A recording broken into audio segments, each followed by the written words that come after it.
અત્યારે તમે રખડી ખાવામાં મજા આવશે, બાઇક ઉપર ફરવામાં મજા આવશે, પાનના ગલે બેસવાની મજા આવશે, પછી સોસાયટીના નાકા ઉપર બેસવાની મજા આવશે, આખો દિવસ 2020 વન ડે ઇન્ટરનેશનલ જોવાની મજા આવશે, એની ચર્ચા કરવાની મજા આવશે, આ મફતિયું ઇન્ટરનેટ આવ્યું છે એનું 2-4 કલાક જોવાની મજા આવશે.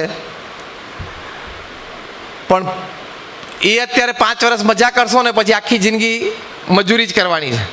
અને અત્યારે 5 વર્ષ આ બધું જ બાજુ પર મૂકીને જો સારું ભણશો તો શું તમારી કારકિર્દી થશે? તમે એવા લોકોને મળ્યા નથી ને એટલે તમને આ વિઝન ખુલ્યું નથી. ત્યાં પૂનામાં અમારા એક મિત્ર છે, એ અમે 2008ની સાલમાં એક કાર્યક્રમમાં એટલે ભેગા થયા, પછી પરિચય થયો, સાહજિક વાર્તાલાપમાં એકબીજાના વિચારો સારા મળ્યા એટલે અમે સારા મિત્ર થયા. એ વ્યક્તિ ભારતમાં એક જ એવી વ્યક્તિ છે કે જે CA, CS અને MBA ત્રણેયમાં ગોલ્ડ મેડલ છે. He is a gold medallist as a CA, CS and MBA. 2008માં એમને પૂછ્યું, એમનું નામ માધવ ગનપુલે.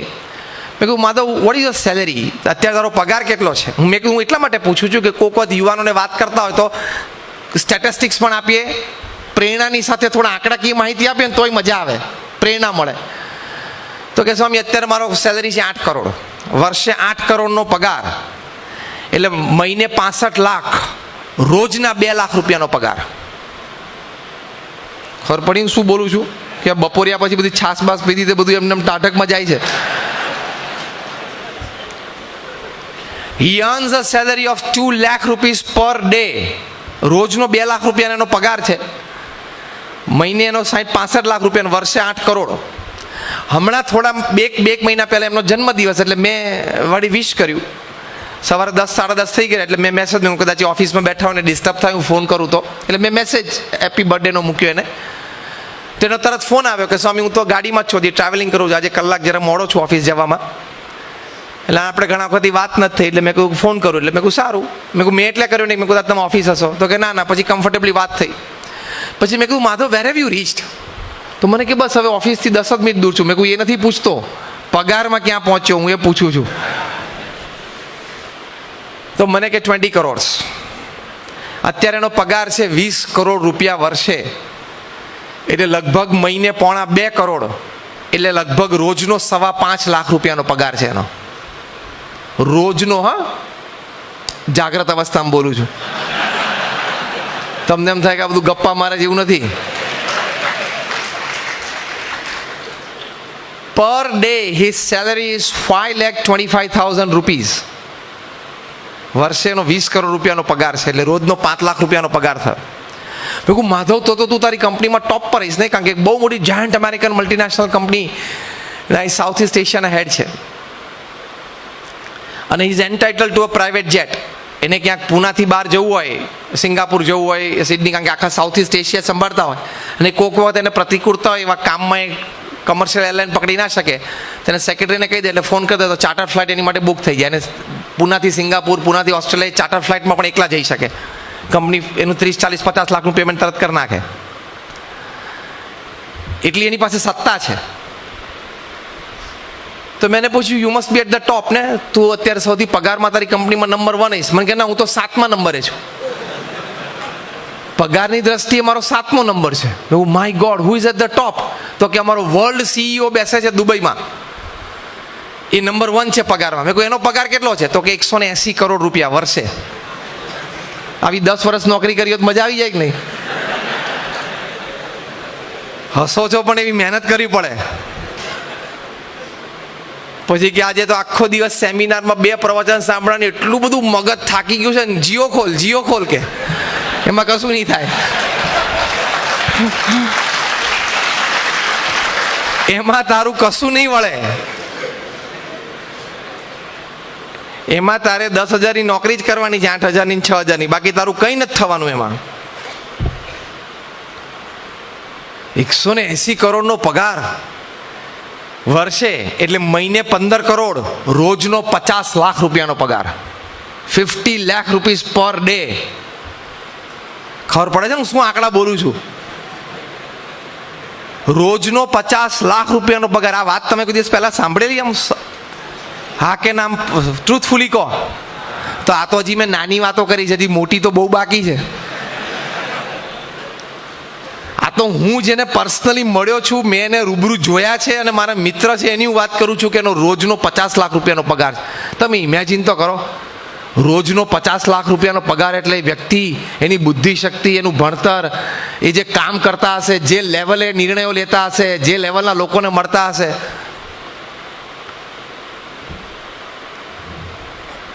પછી મેં એને બીજો પ્રશ્ન પૂછ્યો.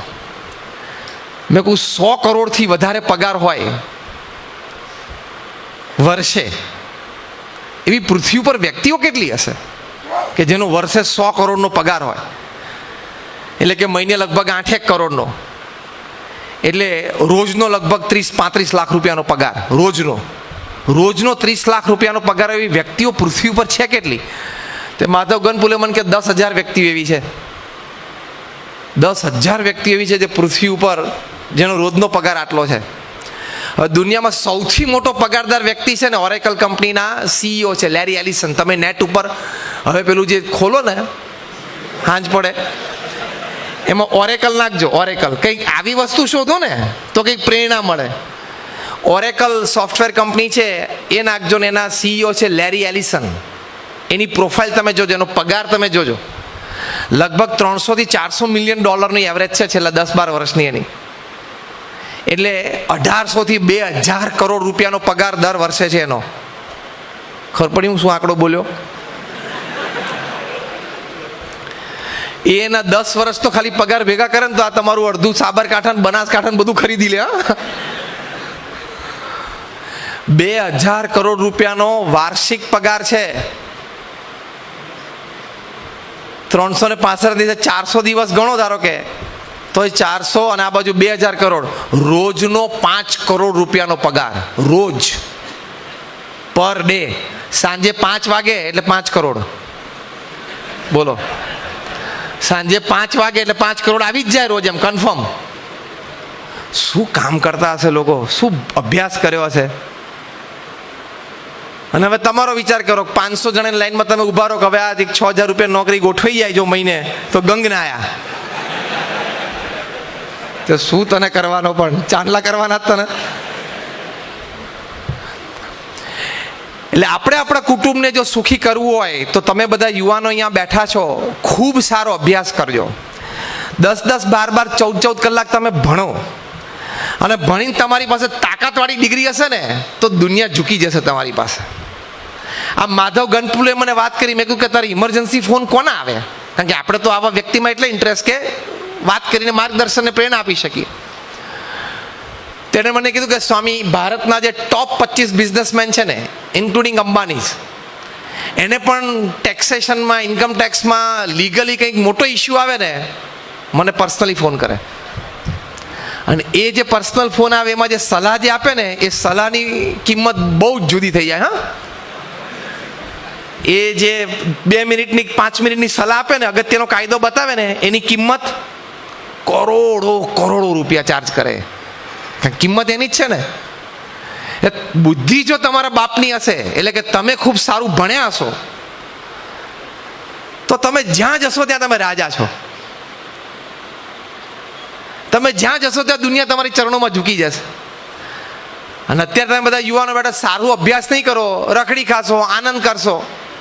અને જેને તમે જોવો છો સ્ક્રીન ઉપર કે મફત ઇન્ટરનેટમાં બધે જોવો છો, એ બધા એક કક્ષા એમને એમ નથી પહોંચ્યા. જબરદસ્ત પુરુષાર્થ કરીને પહોંચ્યા છે, ત્યારે પોતાના કુટુંબને સુખી કરી શક્યા છે. સચિન તેંડુલકરને આપણે બધાએ રમતા જોયા છે.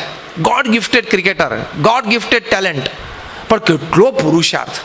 જ્યારે એમને 20 વર્ષ પૂરા થયા આંતરરાષ્ટ્રીય ક્રિકેટમાં, ત્યારે એમને પૂછ્યું, what is the secret of your success? તમારી સિદ્ધિનું રહસ્ય શું? સચિન તેંડુલકર બોલ્યા કે છેલ્લા 20 વર્ષમાં મારો એક પણ દિવસ એવું નથી કે સવારે 6 વાગે ગ્રાઉન્ડ ઉપર હું પહેલો બોલ ના રમ્યો હોઉં.